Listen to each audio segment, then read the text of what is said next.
খিদে যে লাগছে, কারে বলবো এক মুঠো ভাতের কথা। কেউ ইতিম ছেলের কষ্ট বুঝে না যে মা মরা সন্তানকে, মা বাবা মরা সন্তানটির কথা। কারা যে এক মুঠো ভাতের কথা বলবো। দাদার সম্পদ থেকে যে বঞ্চিত হলি, বাবার সম্পদ থেকে বঞ্চিত হলি।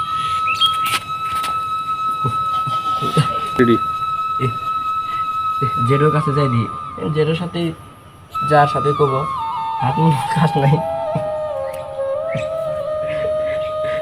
ভাত মনে খাস নাই, ওই কামটা করে আসি ভাত খাইস। কাম ছাড়া তো তোরে কেউ ভাত দিব না, কারণ খিদে লাগছে।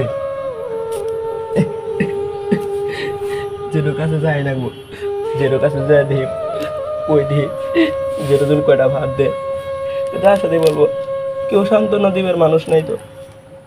জেরোর কাছে যাই দি কি করে নাকি কে রে, তুই মনে ভাত খাস নাই? আমি খাই নাই। আপনার স্যার আমার কে ভাত দিবে বলেন তো? আপনি তো আমার পৃথিবীতে একমাত্র লোক।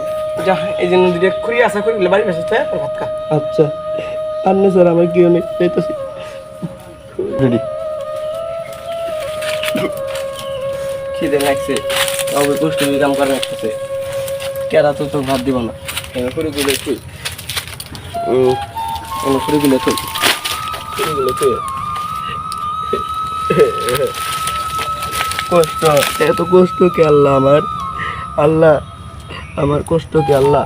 তোমাকে আল্লাহ একটা প্রশ্ন করি আল্লাহ, আল্লাহ আমার মাথায় হাত বুলালে, অর্থাৎ সিকিম ছেলের মাথায় হাত বুলালে যে কয়টি চুল আছে সেই কয়টি চুলে সব পাই আল্লাহ, সে সব পাই, তার লাভ হই, কিন্তু আমার কি লাভ হই আল্লাহ? আবার আল্লাহ যাকে সৃষ্টি না করলে দুনিয়া এটাই সৃষ্টি হতো না আল্লাহ, তাকেও তুমি ইতিম করে পাঠালে আল্লাহ।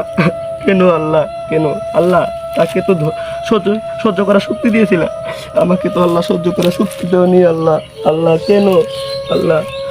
আমার মাথায় হাত বোলালে তার লাভ হয়, মানুষের লাভ হয়, আল্লাহ আমার কি লাভ হয়? আল্লাহ জবাব দাও, আল্লাহ জবাব দাও।